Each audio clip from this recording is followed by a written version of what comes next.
لم یکن الذین کفروا من اہل الکتاب والمشرکین منفکین حتی تأتیہم البینہ. مشرکین اور اہل کتاب باز آنے والے نہیں تھے یہاں تک کہ ان کے پاس روشن دلیل نہ آ جاتی. لم یکن ماننے والے نہیں تھے، الذین کفروا وہ لوگ جنہوں نے کفر کیا، من اہل الکتاب وہ اہل کتاب میں سے ہوں. اہل کتاب کہتے ہیں ان لوگوں کو جن کے پاس آسمان سے کتاب اتری ہے، جیسے کہ یہودی، جیسا کہ عیسائی. عیسائیوں کے پاس کون سی کتاب اتری ہے؟ انجیل. یہودیوں کے پاس کون سی کتاب اتری ہے؟ توریت. تو لم یکن الذین کفروا من اہل الکتاب نہیں ماننے والے تھے وہ جنہوں نے کفر کیا، یا پھر وہ جو اہل کتاب ہیں، یا پھر وہ جو مشرکین ہیں، منفکین وہ باز آنے والے نہیں ہیں، حتی تأتیہم البینہ یہاں تک کہ ان کے پاس ایک روشن واضح دلیل نہ آ جائے. وہ لوگ ہمیشہ یہ کہا کرتے تھے کہ ہماری کتاب میں جس نبی کا ذکر ہے ہم اپنے اس دین کو اس وقت چھوڑیں گے جب وہ نبی آ جائے گا، وہ نبی ظاہر ہو جائے گا، ہم اس والے دین کو چھوڑ دیں گے اور اس کے دین کو پکڑ لیں گے. بات سمجھ آئی؟ کیونکہ توریت میں بھی اللہ کے رسول کا ذکر ہے، انجیل میں بھی اللہ کے رسول کا ذکر ہے، زبور میں بھی اللہ کے رسول کا ذکر ہے. یہاں تک کہ ہندوؤں کی جو کتابیں ہیں، یجروید، اگروید، اتھوا وید، ان میں بھی ذکر ہے کہ ایک آخری پیغمبر آئے گا. تمام پرانی کتابوں میں اس چیز کا ذکر ملتا ہے کہ ایک انسان آئے گا جس کا نام یہ ہوگا اور اس کی یہ خوبیاں ہوں گی. تو توریت میں، زبور میں، انجیل میں اس میں بھی ذکر تھا اللہ کے رسول کا. تو ان لوگوں نے پڑھا کہ ایک نبی آئے گا اور ہمارا دین ختم ہو جائے گا اور ہم اس کے دین کو مانیں گے. تو اسی کا ذکر ہے کہ وہ لوگ باز آنے والے نہیں ہیں یہاں تک کہ ان کے پاس کوئی واضح دلیل نہ آ جائے. کون سی؟ رسول من اللہ یتلو صحفا مطہرہ. لو جی، ہمارے یہاں ایک مثال مشہور ہے نا، لو جی یہ شوق بھی پورا ہو گیا تمہارا. تو فرمایا رسول من اللہ، اللہ کی طرف سے ایک رسول ہم نے بھیج دیا تمہارے پاس، یتلو صحفا مطہرہ جو تمہارے پاس پاکیزہ قرآن پاک کی آیتیں تلاوت کر کے سنائے گا. فیہا کتب قیمہ اور اس کتاب میں بہت مضمون اور صاف ستھرا دین بیان کیا گیا. اس کتاب میں صاف ستھرا دین بیان کیا گیا. وما تفرق الذین اوتوا الکتاب الا من بعد ما جاءتهم البینہ. اور جب وہ کتاب نازل ہو گئی اور رسول بھی آ گیا اور واضح دلیل بھی ان کے پاس آ گئی، مگر انہوں نے پھر بھی ایمان نہیں قبول کیا. دشمنی میں، حسد میں کہ یہ نبی جو آیا ہے یہ قریش میں کیوں آیا ہے، یہ نبی ہمارے میں کیوں نہیں آیا. اس چیز کا ان کو حسد ہو گیا. یہودیوں کو پہلے سے نبی ان میں آ رہے تھے نا، تو ان کو یہ امید تھی کہ اب جو نبی آئے گا وہ ہمارے میں سے ہی ہوگا، ہمارے خاندان میں سے ہوگا، ہماری برادری میں سے ہوگا. وہاں پر بھی یہ تیلی برادری میرے خیال سے چلتی ہوگی، گاڑا، تیلی، جلائے. میں کہا ہماری برادری میں سے کیوں نہیں ہے وہ، کہ ہماری برادری کا امام کیوں نہیں ہے. تو ان لوگوں نے اس چیز کو لے کر کے بڑا زبردست حسد کیا کہ یہ نبی جو آیا ہے یہ ہماری برادری کا کیوں نہیں، ہمارا برادر کیوں نہیں ہے، یہ قریشی کیوں آ گیا. آپ سمجھ آ رہی ہے؟ فرمایا رسول من اللہ یتلو صحفا مطہرہ، ہم نے اللہ کا رسول بھی بھیج دیا، ہم نے قرآن پاک بھی بھیج دیا. وما تفرق الذین، اور پھر ان کے درمیان ٹولے بن گئے، فرقے بن گئے، آپس میں وہ بٹ گئے. وما تفرق الذین، اور وہ لوگ اس وقت بٹ گئے، الذین اوتوا الکتاب جو اہل کتاب تھے، الا من بعد ما جاءتهم البینہ، حالانکہ ان کے پاس ایک روشن دلیل قرآن اور ان کے پاس رسول بھی آ گیا، اس کے باوجود بھی وہ آپس میں بٹ گئے۔ بات سمجھ آ رہی ہے؟ اکثر لوگوں کو آپ نے کہتے ہوئے سنا ہوگا کہ اللہ بھی ایک ہے، قرآن بھی ایک ہے، پھر آپس میں کیوں بٹتے ہو بھائی؟ تو میں ان کو یہ جواب دیتا ہوں کہ بھائی وہ لوگ قرآن کے آنے سے پہلے سب ایک تھے، قرآن جب آیا وہ تبھی بٹے آپس میں، کیونکہ جب حق بات بیان کی جاتی ہے نا تو کچھ لوگوں کو تکلیف ہوتی ہے اور کچھ لوگوں کی سمجھ میں آتی ہے۔ سمجھ آ رہی ہے؟ کچھ لوگ یہ کہتے ہیں کہ جی ہم تو سب کے ساتھ ہیں، اور تو اگر سب کے ساتھ ہے تو تیرے سے بڑا منافق کون ہے؟ تو حق کے ساتھ رہے نا، سب کے ساتھ کیسے ہو سکتا ہے؟ سب تو حق نہیں ہو سکتے، سب تو حق نہیں ہو سکتے نا کبھی بھی۔ تو فرمایا کہ جب ان کے پاس رسول بھی آ گیا، ان کے پاس قرآن بھی آ گیا، تو پھر وہ فرقوں میں بٹ گئے۔ کیسے؟ کچھ لوگوں نے اس کو مانا، کچھ لوگوں نے اس کا وروධ کیا، اور کچھ لوگ خاموش ہو گئے کہ بھائی نہ ہم مانتے اور نہ ہم وروධ کرتے، تو وہ فرقوں میں بٹ گئے۔ تو یاد رکھیے گا، حق بات جب بھی بولی جائے گی تو کچھ لوگوں کو وہ قبول ہوگی اور کچھ لوگوں کو قبول نہیں۔ ایک مجمع بیٹھا ہوا ہے، اس میں ایک عالم بیان کرتا ہے، کوئی آدمی بیان کرتا ہے، سود کے بارے میں بیان کرتا ہے، شراب کے بارے میں بیان کرتا ہے، یا کوئی اور بات بیان کرتا ہے، تو ظاہر سی بات ہے مجمع میں سے چند لوگ ایسے بھی ہوں گے جو سود کھانے والے ہوں گے، چند لوگ ایسے بھی ہوں گے جو سود پر کاروبار کر رہے ہوں گے، تو ان کو وہ بات کہاں پسند آئے گی؟ ظاہر سی بات ہے وہ مخالف ہوں گے۔ تو یہی چیز یہاں پہ بیان کی گئی ہے کہ تم حق بات کہو، چاہے سامنے والے کتنے بھی فرقے بنے، سامنے والا تم سے کتنا بھی ناراض ہوتا ہو، حق بات تمہیں ہمیشہ بیان کرنی ہے۔ حق بات جب تم بیان کرو گے کچھ لوگوں کو پسند آئے گی اور کچھ کو پسند نہیں آئے گی۔ جن کے دل میں ایمان کا نور ہوگا وہ اس کو قبول کریں گے، اور جن کے دل میں ایمان کا نور نہیں ہوگا وہ اس کی مخالفت کریں گے۔ بات سمجھ آ رہی؟ اسی کو یہاں پہ بیان کیا گیا، وما امروا الا ليعبدوا اللہ۔ اور پھر اگلی بات بیان فرمائی، اور ان کو اس بات کا حکم دیا گیا تھا کہ وہ عبادت کریں اللہ کی، مخلصین لہ الدین، خالص ہو کر اللہ کی عبادت کریں، پیور ہو کر۔ مخلص کسے کہتے ہیں؟ ہمارے یہاں کہتے ہیں نا کھرا دودھ، خالص دودھ۔ بھائی یہ خالص شہد ہے کہ نہیں؟ اور آسان کر دیتا ہوں آپ حضرات کے لیے، خالص کہتے ہیں اس چیز کو جس میں کسی دوسری چیز کی ملاوٹ نہ ہو، اسے کہتے ہیں خالص۔ فرمایا وما امروا الا ليعبدوا اللہ، اور انہیں اس بات کا حکم دیا گیا تھا کہ اللہ کی عبادت کریں خالص ہو کر، اللہ کے علاوہ کسی اور کی عبادت نہیں کی جا سکتی، نہ کسی ولی کی نہ کسی نبی کی، خالص ہو کر اللہ کی عبادت کریں۔ مگر انہوں نے ایسا نہیں کیا۔ اور اس کے بعد بڑی عجیب سی بات اللہ تعالیٰ نے بیان کی، حنفاء، بڑا عجیب لفظ ہے، آپ کو ہنسی بھی آئے گی اور سمجھ میں بھی آئے گی۔ حنفاء فرمایا سیدھے ہو جاؤ، حنفاء کے معنی سیدھے ہو جاؤ، وَيُقِيمُ الصَّلَاةَ، اور نمازیں پڑھو، وَيُؤْتُوا الزَّكَاةَ، اور زکاتیں ادا کرو، وَذَلِكَ دِينُ الْقَيِّمَةِ، اور یہی سیدھا راستہ ہے، سیدھا دین ہے۔ سیدھے ہو جاؤ کا کیا مطلب ہے؟ حنفاء، سیدھے ہو جاؤ، یعنی وہ لوگ اپنی من پسند دین کو لے لیا کرتے تھے، اور جس چیز میں ان کو مشکل آتی تھی اس کو وہ چھوڑ دیا کرتے تھے۔ سمجھ آ رہی؟ یہودیوں کا اور دوسرے لوگوں کا جو طریقہ تھا وہ من پسند دین کو لے لیا کرتے تھے، اور جس چیز میں ان کو مشکل لگتا یا جو ان کے پہلے سے عادت ہوتی اس کو وہ چھوڑ دیا کرتے تھے، کہتے تھے بھائی یہ ہمارے بس کا نہیں ہے، تو بڑا مشکل حکم ہے اللہ کی طرف سے۔ سمجھ آ رہی؟ جیسے آج بھی بہت سے لوگ کہہ دیتے ہیں نا کہ جی دین میں بڑی باریکیاں ہیں، جی سارے دین پہ چلنا تو بڑا مشکل کام ہے، جی بہت سے لوگ آج بھی یہ بات کہتے ہوئے نظر آتے۔ ان کو اللہ تعالیٰ کہہ رہے حنفاء، سیدھے ہو جاؤ، پورا پورا دین قبول کر کے دکھاؤ۔ اب وَيُقِيمُ الصَّلَاةَ، نماز کو قائم کرو، وَيُؤْتُوا الزَّكَاةَ، اور زکوٰۃ کو ادا کرو، وَذَلِكَ دِينُ الْقَيِّمَةِ، یہ سیدھا دین ہے، یہی اصل دین ہے اور یہی اصل راستہ ہے۔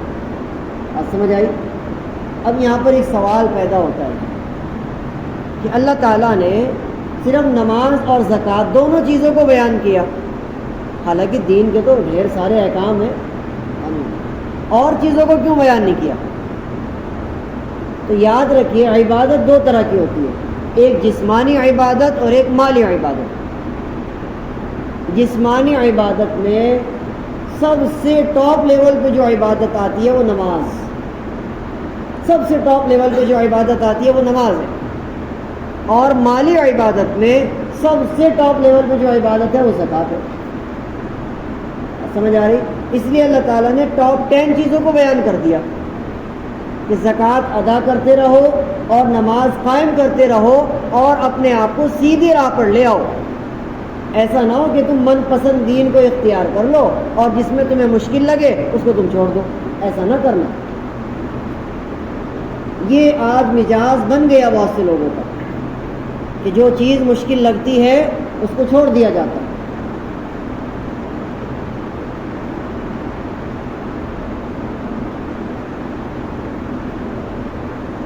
اس کے بعد فرمایا ان الذین کفروا من اہل الکتاب، یہ بڑی خاص بات یہاں پہ بیان کی گئی۔ ان الذین، بے شک وہ لوگ جنہوں نے کفر کیا، من اہل الکتاب، وہ اہل کتاب میں سے ہوں، والمشرکین، یا پھر وہ مشرک ہوں۔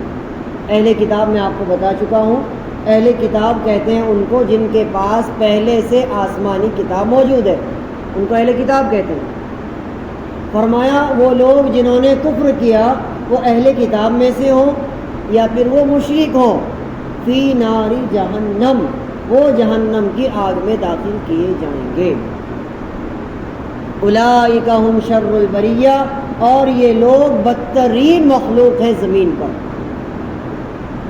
اب آپ کے ذہن میں سوال پیدا ہو سکتا ہے کہ جی مولانا جب ان کے پاس آسمانی کتاب موجود ہے، عیسائیوں کے پاس انجیل ہے جس کو بائبل کا نام دیا گیا، یہودیوں کے پاس توریت ہے، وہ بھی اللہ کی کتاب ہے نا، وہ بھی آسمان سے آئی ہے، تو یہودی بھی اللہ کو مانتے ہیں، عیسائی بھی اللہ کو مانتے ہیں، اور وہ نبی کو بھی کہیں نہ کہیں مانتے ہیں، پھر وہ جہنم میں کیوں جائیں گے؟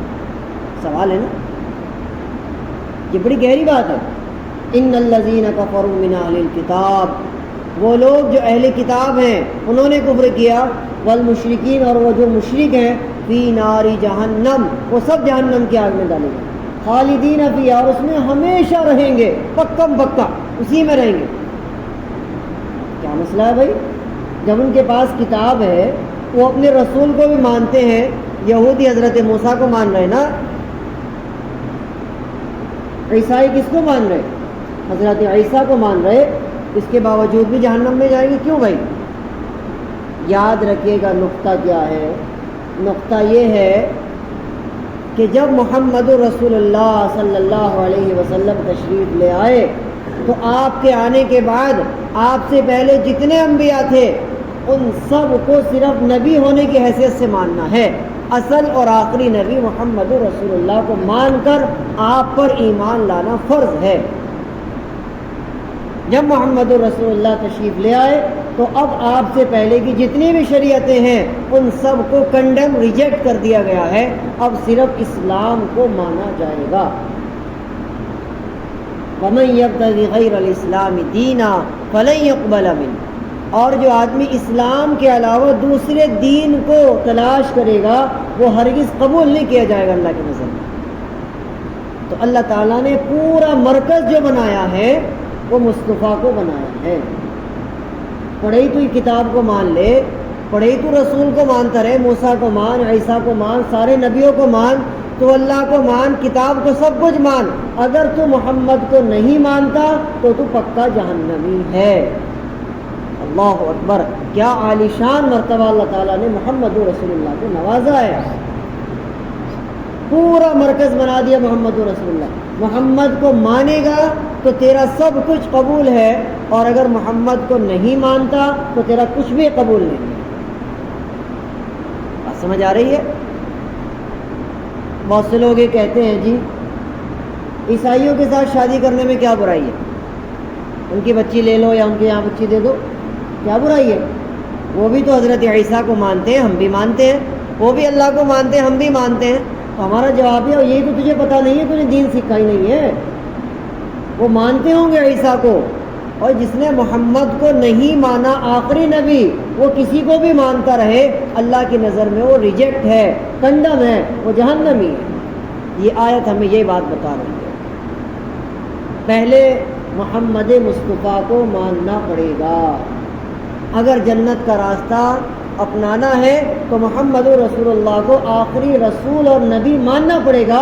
اب اس کے بعد آپ تمام نبیوں کو مانیں گے، آپ کا دین قبول کیا جائے گا، آپ کے یہاں رشتہ جوڑا جائے گا۔ بات سمجھ آ رہی ہے؟ تو لہٰذا یاد رکھیے گا، اس دور کے جو عیسائی ہیں، اس دور کے جو یہودی ہیں، وہ پکے کافر ہیں۔ اس دور کے جو شیعہ ہیں پکے کافر ہیں، قادیانی پکے کافر ہیں۔ آپ ان کے یہاں رشتہ نہیں جوڑ سکتے کسی بھی طریقے سے۔ بات سمجھ آ رہی ہے؟ قادیانیوں کے بارے میں آپ حضرات کو میں نے پہلے بھی بتایا تھا۔ قادیانی وہ ایک قوم ہے جو داڑھیاں بھی رکھتے ہیں، پگڑیاں بھی باندھتے ہیں، قرآن بھی پڑھتے ہیں، نمازیں بھی پڑھتے ہیں، ان کی مسجدیں بڑی عالیشان ہیں، ان کے یہاں کی عورتیں بھی بڑا پردہ کرتی ہیں، بہت پردہ کرتی ہیں، سب کچھ ہوتا ہے، لیکن محمد رسول اللہ کو آخری رسول نہیں مانتے۔ وہ کہتے ہیں مرزا غلام احمد قادیانی آخری رسول ہے۔ آپ سمجھ آ رہی ہے؟ آخری نبی ہے، اور بھی اس کے علاوہ ان کے بہت سارے غلط عقیدے ہیں۔ بات سمجھ آ رہی؟ اس لیے ان کو علماء دیوبند نے بالکل الگ کر دیا کہ تم سب کے سب کافر ہو جو بھی یہ سوچ رکھتا ہے۔ اور اگر کبھی آپ حضرات کا کسی قادیانی سے آمنا سامنا ہو جائے تو وہ آپ کو الجھانے کی کوشش کرے گا۔ آج بڑے نقطے کی بات بتا رہا ہوں میں آپ کو، یاد رکھیے گا۔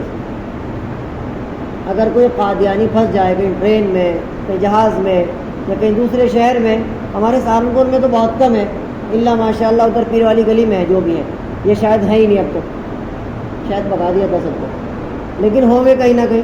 تو اگر کبھی ان کا آمنا سامنا ہو جائے تو وہ آپ کو بڑا الجھانے کی کوشش کریں گے۔ تو آپ ان سے سیدھی لفظوں میں یہ معلوم کرنا کہ بھائی یہ بتاؤ کہ نبی دنیا میں کیسی زندگی گزارتا، عزت والی کہ بے عزتی والی؟ وہ کہے گا عزت والی۔ پھر آپ اس سے یہ پوچھو کہ بھائی نبی کی موت کیسے آتی، عزت والی کہ بے عزتی والی؟ نبی کی موت کیسی آتی، عزت والی کہ بے عزتی والی؟ تو اس کا جواب کیا ہوگا؟ عزت والی۔ تو پھر اس سے آخری سوال یہ پوچھنا، اور موبائل نکال لیو ہاتھ میں اور گوگل کھول لیو اس کا، پھر اس سے سوال کر لیو کہ بھائی تم جس کو نبی مانتے ہو مرزا غلام کو، اس کی موت کہاں ہوئی تھی؟ بس وہ بھاگتا ہوا نظر آئے گا۔ پھر آپ مرزا غلام کی جو موت ہوئی تھی وہ بیت الخلا میں ہوئی تھی، اس وقت جب اس کو دست لگ رہے تھے۔ آپ سمجھ آ رہی؟ جب اس کی میت کو باہر نکالا گیا تو پورا گندگی میں سنا ہوا تھا، اور میت ایسے ہوا کرے نبیوں کی، کم وقت۔ آپ سمجھ آ رہی؟ تو آپ کو کبھی بھی قادیانیوں سے علمی بحث نہیں کرنی، آپ ہار جائیں گے۔ آپ کے پاس کتنا علم، آپ ہار جائیں گے۔ اگر آپ عالم نہیں ہیں تو آپ قادیانیوں سے کبھی بھی بحث مت کریں، علمی بحث نہ کریں کہ بھائی ہم آخری نبی مانتے ہیں۔ نہیں، سیدھی بتاؤ کہ نبی کی زندگی عزت والی ہے بے عزتی والی؟ عزت والی کہے گا، موت عزت والی کہے گا۔ تو پھر بھائی مجھے یہ بتاؤ کہ غلام احمد قادیانی کی موت کیسے ہوئی؟ اگر وہ یہ کہنے لگے کہ بڑی عزت والی ہوئی، موبائل آپ نے نکالا ہوا تھا، گوگل پہ ڈالو، وہ لوگ جن کی موت ٹوائلٹ میں ہوئی وہ بتاؤ۔ گوگل سے یہ کہنا آپ، وہ لوگ جن کی موت ٹوائلٹ میں ہوئی وہ بتاؤ، وہ تقریباً 10 لوگوں کا آپ کو چٹھا نکال کر دے گا، اور ان میں غلام احمد قادیانی سب سے اوپر آئے گا۔ بات سمجھ آ رہی ہے؟ گوگل پہ بھی باقاعدہ یہ چیز موجود ہے۔ تو کبھی بھی قادیانی سے بحث نہیں کرنی۔ قادیانی کافر ہیں، شیعہ بھی کافر ہیں، اسی طریقے سے عیسائی، آج کے دور کے جو عیسائی ہیں وہ بھی کافر ہیں، کیونکہ انہوں نے جو لٹکا رہتا ہے نا ایسے جو نشان ہوتا ہے اس کو کہتے ہیں صلیب کا نشان، اس پر جو ایک میت سی لٹکی رہتی ہے ایسے منڈی ٹوٹا سا، وہ تو وہ سمجھتے ہیں کہ یہ ہمارا بھگوان ہے اور ہمارا خدا ہے، وہ اس کو عیسیٰ مسیح سمجھتے ہیں، نعوذ باللہ۔ بات سمجھ آ رہی ہے؟ حالانکہ قرآن میں پارہ نمبر 6 میں لکھا ہوا ہے، صفحہ نمبر 2 پہ، وَمَا قَتَلُوهُ وَمَا صَلَبُوهُ وَلَٰكِن شُبِّهَ لَهُمْ۔ نہ عیسیٰ علیہ السلام کو قتل کیا گیا، نہ عیسیٰ علیہ السلام کو صلیب پر چڑھایا گیا، اور ان کو تو آسمانوں پر زندہ اٹھا لیا گیا۔ تو وہ منڈی ٹوٹا جو لٹک رہا ہے عیسائیوں کا اس صلیب پر، تو وہ اس کو اپنا خدا اپنا بھگوان سمجھتے ہیں، تو وہ اللہ کو تو مانتے ہی نہیں، کوئی ظالم۔ عیسائیوں میں بھی فرقے ہیں، اس طرح ہمارے یہاں فرقے ہیں نا، بریلوی، اہل حدیث، دیوبندی، یہ سب ہیں، اس طرح عیسائیوں میں بھی فرقے ہیں۔ ان میں سے ایک فرقہ ایسا ہے جو یہ کہتا ہے کہ ایک تو خدا عیسیٰ ہے، اور ایک خدا مریم ہے، اور ایک خدا اللہ میاں ہے۔ وہ ظالم تین کو مانتے ہیں، اس کا ذکر بھی قرآن میں پارہ نمبر 7 میں۔ تو ان کے یہاں بھی الگ الگ فرقے ہیں، لیکن کافر سب کے سب کافر ہیں۔ اسی طریقے سے یہودی بھی کافر ہیں۔ یہودی انہیں کہتے ہیں جو حضرت موسیٰ کو ماننے والی قوم ہے، جن کو ہمارے یہاں یہودیوں کے نام سے تو سبھی جان گئے جب سے اسرائیل کا یہ ہنگامہ ہو رہا ہے۔ یہودی پوری دنیا میں ایک کنٹری میں رہتے ہیں، ایک ملک میں رہتے ہیں، صرف اسرائیل میں۔ ذہن میں رہے گی بات انشاءاللہ۔ تو فرمایا ان الذین کفروا من اہل الکتاب، وہ لوگ جنہوں نے کفر کیا وہ اہل کتاب ہو یا مشرک ہو، فی نار جہنم، وہ جہنم کی آگ میں ہمیشہ رہیں گے، خالدین فیہا، ہمیشہ رہیں گے پکا۔ خالد کسے کہتے ہیں؟ خالد کہتے ہیں ایسی جگہ کو جہاں پر نہ موت آئے گی نہ نکلنے کا راستہ۔ اولئک ھم شر البریہ، بریہ کسے کہتے ہیں؟ بریہ کہتے ہیں اس جگہ کو جو سمندر کے علاوہ ہے۔ سمجھ میں آ رہی بات؟ سمندر کے علاوہ جو جگہ ہے، پوری زمین ہے، اصل بریہ کہتے ہیں خشکی کو، یعنی سمندر کے علاوہ جتنی بھی زمین ہے اس سب کو بریہ کہتے ہیں۔ یعنی زمین پر رہنے والے جتنے بھی جاندار ہیں ان میں سب سے ذلیل ترین لوگ ہیں وہ کون؟ جو اہل کتاب ہیں یا پھر جو کافر ہیں، جو اللہ کو رسول کو نہیں مانتے، جبکہ ان کے سامنے واضح دلیل پیش کر دی گئی ہے اور ان کے سامنے اللہ کا رسول بھیج دیا گیا، ان کے سامنے قرآن پاک کو اتار دیا گیا۔ آگے چلتے ہیں۔ ان الذین آمنوا وعملوا الصالحات، بے شک وہ لوگ جو ایمان لائے اور انہوں نے نیک عمل کیے، اولئک ھم خیر البریہ، یہ خشکی پر رہنے والے جانداروں میں سب سے بہترین مخلوق ہیں۔ آپ سمجھ آ رہی ہے؟ وہ لوگ جو ایمان لائے اور انہوں نے نیک عمل کیے۔ آگے فرمایا جزاؤہم عند ربہم، ان کا بدلہ ان کے رب کے پاس کیا ہے؟ جنات عدن تجری، ایک ایسی جنت ہے جس میں وہ ہمیشہ رہیں گے، تجری من تحتی الانہار، اس کے نیچے سے نہریں جاری ہوں گی، خالدین فیہا ابدا، اور وہ اس میں ہمیشہ ہمیشہ رہیں گے۔ رضی اللہ عنہم ورضوا عنہ، اللہ ان سے راضی ہو گیا اور وہ اللہ سے راضی ہو گئے۔ بات سمجھ آ رہی ہے؟ یہ نیک اور ایمان والوں کا ذکر اس آیت پاک میں کیا گیا۔ وہ لوگ جو ایمان لائے اور انہوں نے نیک عمل کیے۔ دو باتیں بیان کی۔ معلوم ہوا کہ صرف ایمان لے آیا اور نیک عمل نہیں کرتا ہے، نہ نماز کا، نہ روزے کا، نہ حج کا، نہ زکوٰۃ کا، نہ داڑھی کا، نہ نیک اعمال کا، اور اپنے آپ کو وہ جنت کا ٹھیکیدار کہتا پھرے، یہ کافی نہیں ہے۔ ایمان کا لانا اور نیک اعمال کا کرنا، یہ دو چیزیں شرط ہیں اللہ کا ولی، اللہ کا دوست بننے کے لیے۔ بات سمجھ آ رہی ہے؟ فرمایا جزاؤہم عند ربہم، اس کا بدلہ اللہ کے پاس ہے، ان کے رب کے پاس ہے۔ جنات عدن، جنت کسے کہتے ہیں بھائی؟ جنت کسے کہتے ہیں؟ یہ بات آپ کے ذہن میں بہت سی بار آئی۔ جنت کہتے ہیں باغ کو، اردو زبان میں اگر آپ جنت کو ٹرانسلیٹ کریں گے تو جنت کہتے ہیں باغ۔ جنت تو اصل چٹیل میدان کا نام ہے، چٹیل میدان ہے جنت۔ اور اللہ کے رسول نے فرمایا ایک مسلمان کو، ادنا سے ادنا مسلمان کو اس دنیا سے 10 گنا بڑی جنت دی جائے گی۔ آپ سمجھ آ رہی ہے؟ جنت ایک چٹیل میدان کا نام ہے۔ آپ نے کہا سبحان اللہ تو جنت میں ایک درخت لگ گیا۔ اس طریقے سے آپ اعمال کرتے جائیں گے اور جنت میں آپ کے لیے چیزیں بنتی چلی جائیں گی۔ حدیث پاک میں آتا ہے جو مسجد کی صفائی کرتا ہے اللہ اس کے لیے جنت میں محل بناتے ہیں۔ سمجھ آ رہی؟ اس طریقے سے آپ کے اعمال کی بنیاد پر اس چٹیل میدان میں چیزیں بنتی چلی جائیں گی۔ فرمایا جزاؤہم عند ربہم، ان کے رب کے پاس ان کا بدلہ یہ ہے کہ اللہ تعالیٰ ان کو جنت میں ڈالے گا، جنت میں بھیجے گا، اور وہ جنت کیسی ہوگی؟ عدن تجری من تحتی الانہار، اس کے نیچے سے نہریں جاری ہیں۔ جنت میں نہریں ہوں گی، دودھ کی نہر، شراب کی نہر، شہد کی نہر، یہ جنت میں الگ الگ طریقے سے نہریں ہوں گی۔ شراب کون سی ہوگی؟ پاکیزہ شراب، لا فیہا غول ولا ہم عنہا ینزفون، نہ اس شراب کو پی کر آپ کو نشہ ہوگا اور نہ ہی اس شراب کو پی کر کے آپ کا سر چکرائے گا۔ پاکیزہ شراباً طہورا، اللہ تعالیٰ جنت میں پاکیزہ شراب پلائے گی۔ دودھ کی نہر، شہد کی نہر ہوگی، اور حدیث پاک میں آتا ہے اللہ کے رسول نے فرمایا جنت میں جو نہر ہوگی اس کے برابر میں کنیاں نہیں ہونے کی، بغیر کنیوں کی ہوگی۔ کنیاں سمجھ رہے ہو نا؟ کیا بولتے ہیں اس کو ہمارے یہاں؟ ڈھال، ڈھانگ۔ جنت میں جو نہر ہوگی وہ بغیر ڈھانگ کے ہوگی۔ اللہ حکم دے گا پانی کو بس سیدھا چل، تو پانی سیدھا چلتا رہے گا، ڈھانگ نہیں ہونے کی جنت کی نہروں میں۔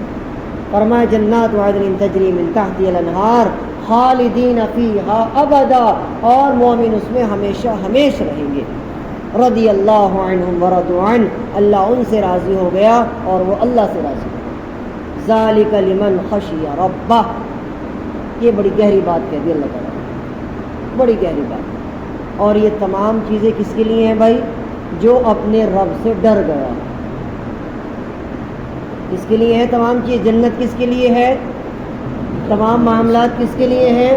ذالک لمن خشی ربہ، جو اپنے رب سے ڈر گیا اس کے لیے ہے سب کچھ۔ ڈر گیا۔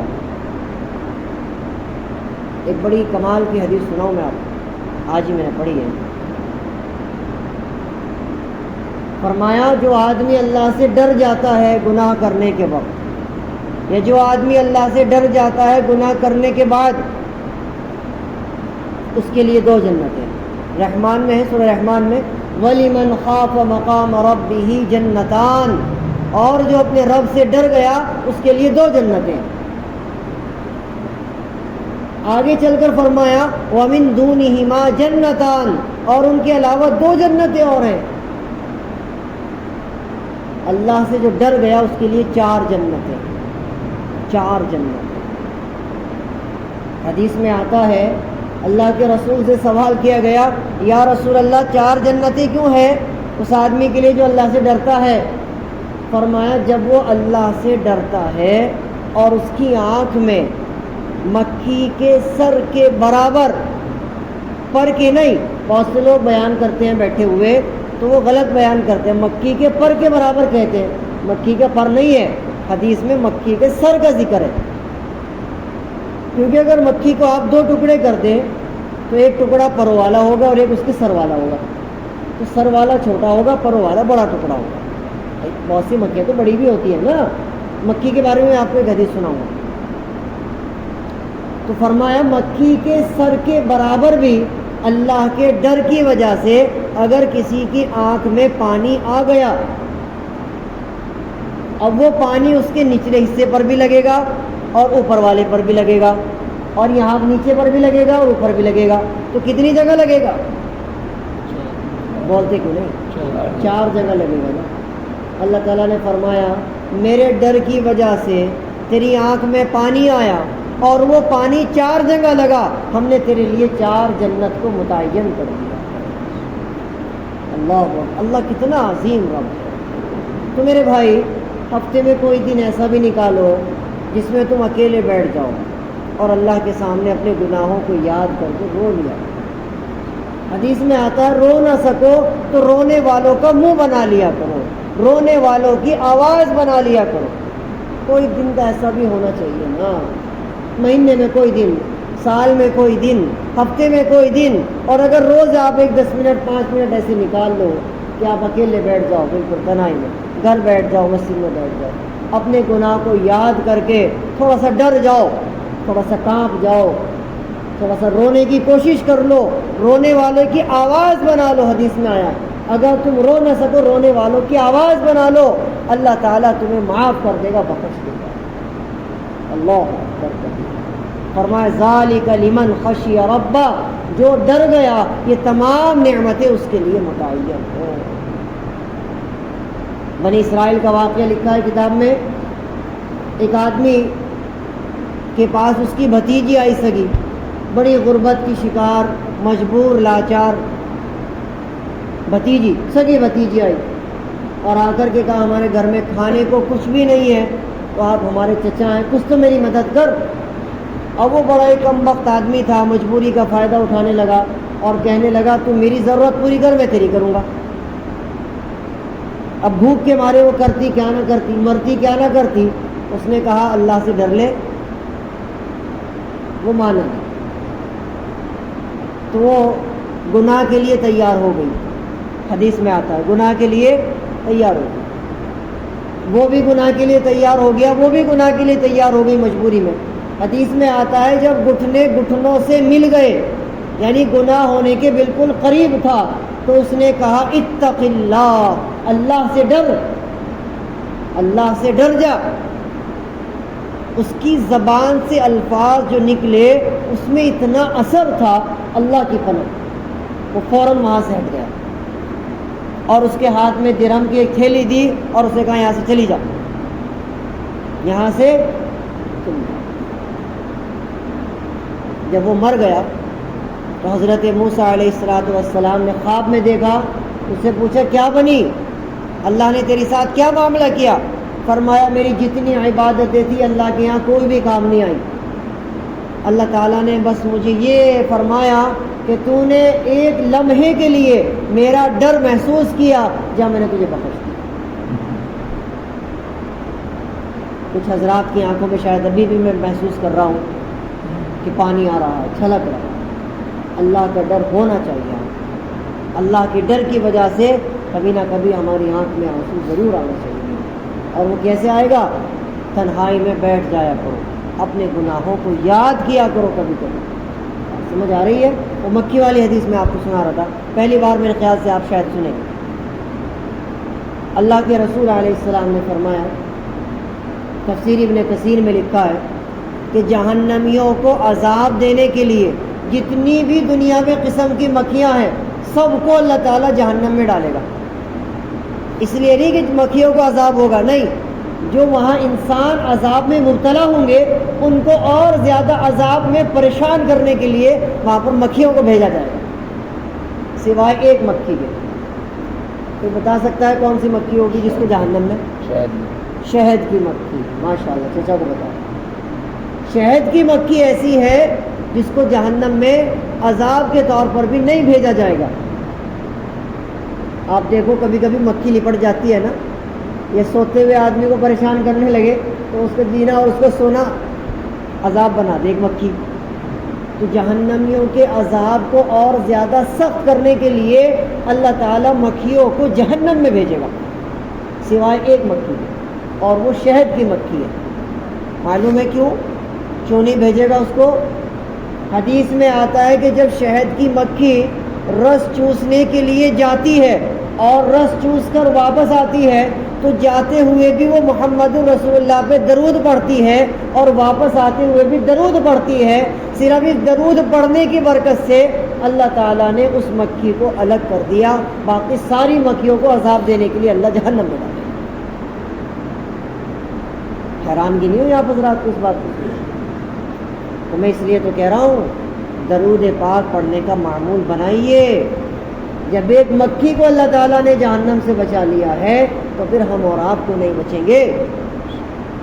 تو میرے بھائی درود پاک کثرت سے پڑھنا ہے انشاءاللہ۔ درود پاک پڑھنے سے آپ کی بگڑی سنور جائے گی، آپ کے معاملات سلجھ جائیں گے، آپ کے سارے معاملے حل ہو جائیں گے درود پاک پڑھنے سے انشاءاللہ۔ اللہ تعالیٰ مجھے بھی آپ کو بھی کہنے سننے سے زیادہ عمل کی توفیق عطا فرمائے، اور یہ جو سلسلہ ہم نے دوبارہ شروع کیا ہے اللہ تعالیٰ اسے اپنی بارگاہ میں قبول فرمائے اور اس طریقے سے ہمیں اپنے ذہن میں ان چیزوں کو رکھنے کی توفیق عطا فرمائے۔ اس صورت کے متعلق چند ضروری معلومات میں آپ حضرات کے لیے لایا کرتا ہوں، ہمیشہ ذہن میں رکھیے گا۔ ایک بیماری ہوتی ہے پیلیا، جس کو یرقان بھی کہتے ہیں یا دوسری زبان میں اس کو جانڈس بھی کہتے ہیں۔ جانڈس تو اس کے بارے میں لکھا ہے علماء نے 7 مرتبہ اس صورت کو پڑھ کر کے، لم یکن کی صورت کو 7 مرتبہ پڑھ کر مریض پر دم کر دیا جائے، یا پانی پہ دم کر کے مریض کو پلا دیا جائے، یا پھر اس پانی سے اس کو نلا دیا جائے اور اس پانی کو پھر پیڑ میں ڈال دیا جائے، درخت میں ڈال دیا جائے۔ سمجھ آ رہی ہے؟ انشاءاللہ تعالی 3 دن آپ اس کام کو کر لیں، آپ کا پیلیا بالکل ختم۔ یہ جو آج کل لوگ بنا رہے ہیں چننے کا پانی اور فلاں کا پانی اور یہ پتہ نہیں کیسے کیسے پانی سے لوگ پیلیے جھاڑ رہے ہیں جی، وہ سب ایک ٹرک ہے۔ اگر آپ کہو تو میں آپ حضرات کو سکھاؤں، لیکن فائدہ کیا ہو؟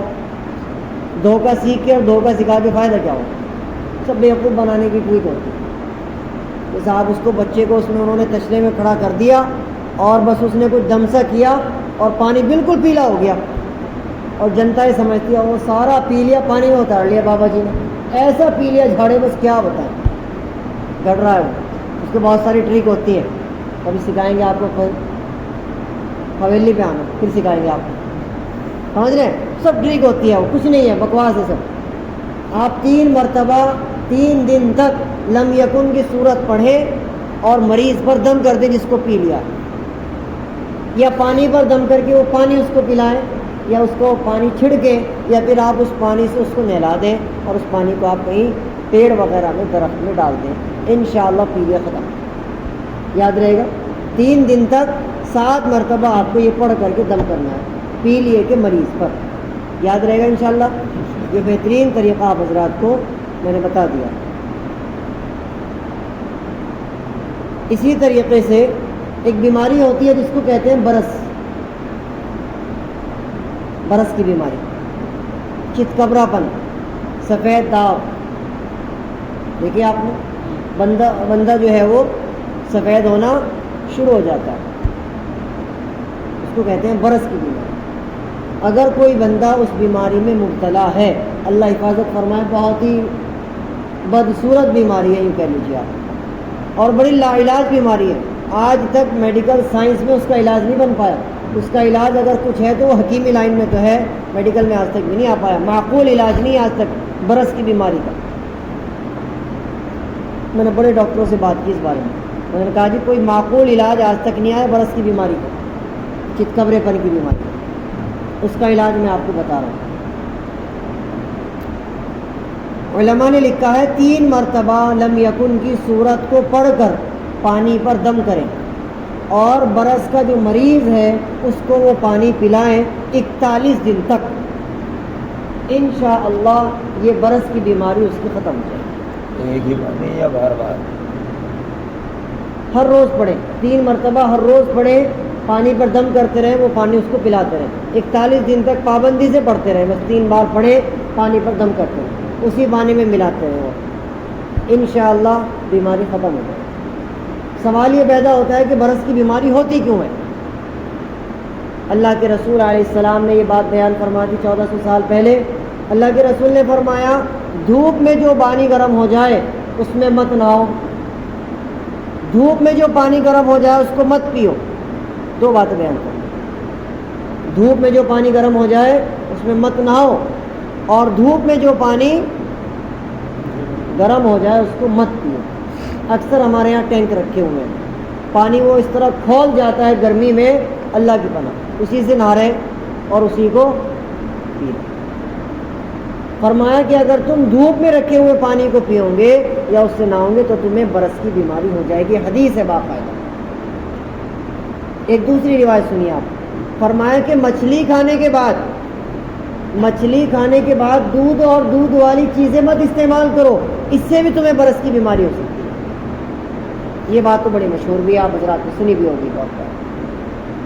تو مچھلی کھانے کے بعد دودھ اور دودھ والی چیزیں نہیں کھانی چاہیے۔ کب تک نہیں کھانی چاہیے؟ یہ سوال ہے، کب تک نہیں کھانی چاہیے؟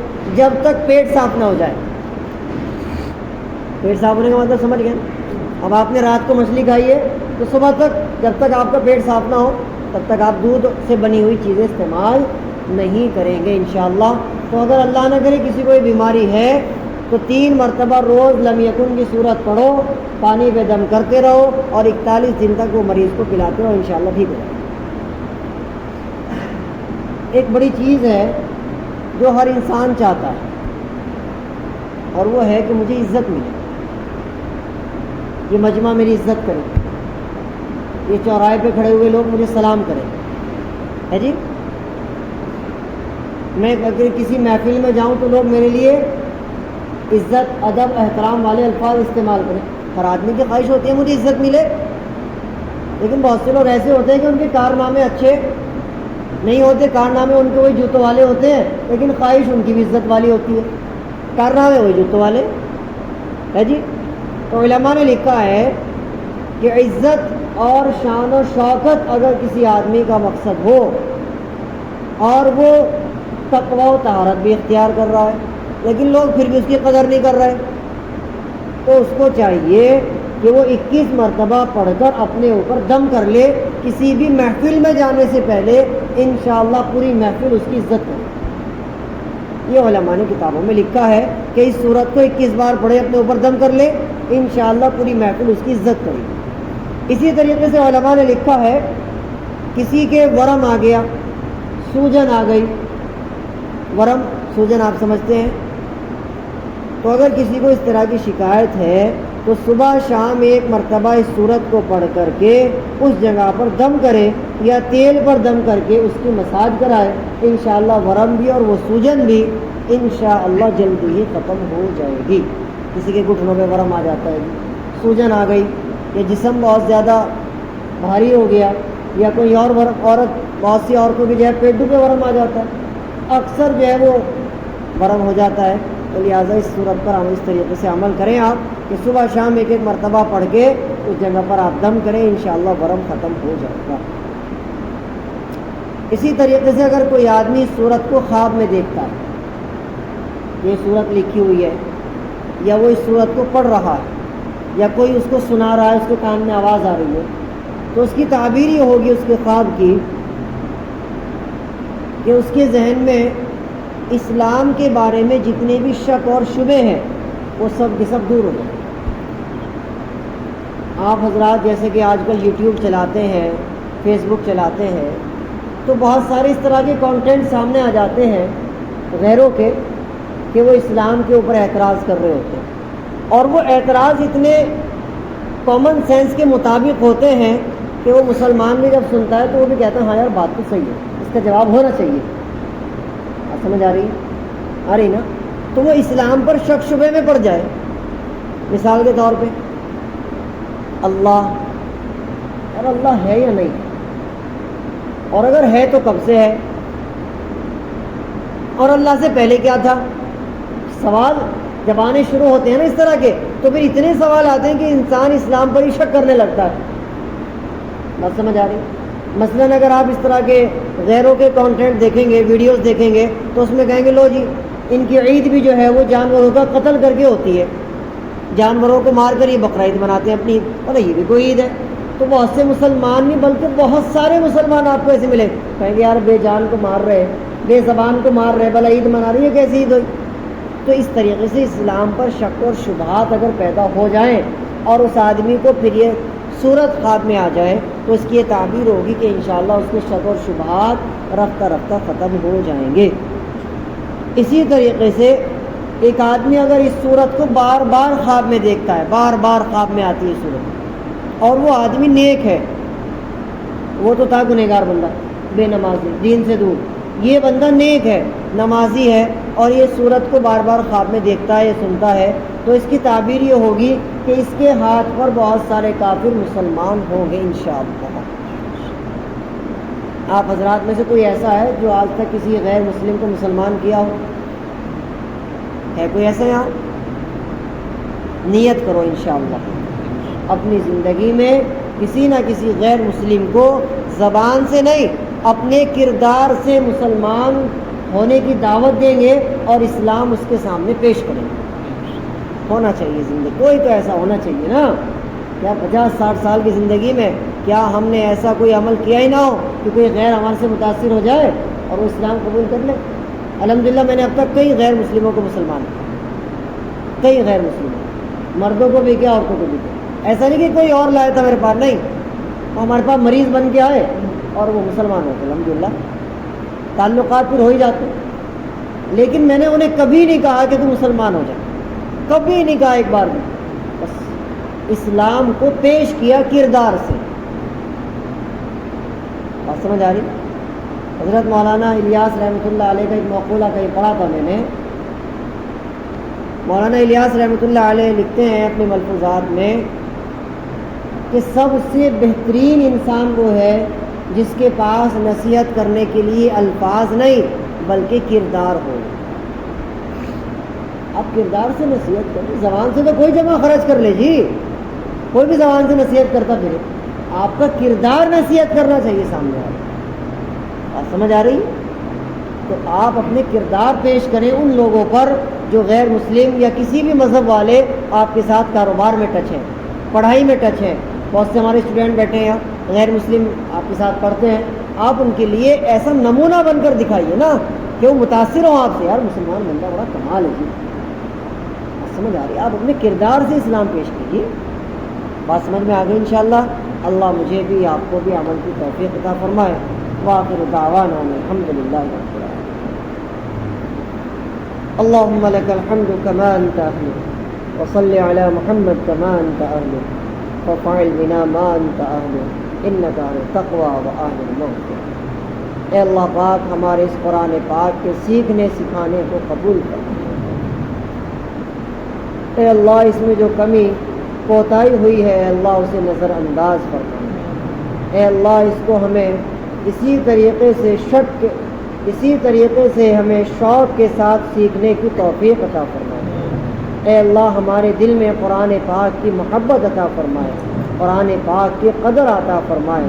اے اللہ بڑے جذبے کے ساتھ، بڑی محبتوں کے ساتھ، بڑی قدر کے ساتھ، بڑی شان و شوکت کے ساتھ قرآن پاک کو سیکھنے، اس پر عمل کرنے کی توفیق عطا فرمائے۔ اے اللہ یہ حضرات بیٹھے ہیں، قرآن پاک کے لیے انہوں نے وقت نکالا ہے، قرآن پاک کو یہ سیکھنا چاہتے ہیں، قرآن پاک کی سے لذت اٹھانا چاہتے ہیں۔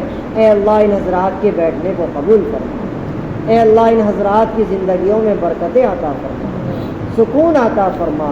اے اللہ ان حضرات کی اولادوں میں علماء پیدا فرما، قرآن پاک کے عالم پیدا فرما، بہترین قرآن پڑھنے والے ہم سب کی اولاد میں پیدا فرما۔ اے اللہ ہم نے جو مانگ لیا وہ بھی عطا فرما۔ اے اللہ جو مانگنے سے رہ گیا اپنے لامحدود خزانوں سے بغیر مانگے عطا فرما۔ صلی اللہ تعالی علی خیر خلقہ محمد وآلہ واصحابہ اجمعین برحمتک یا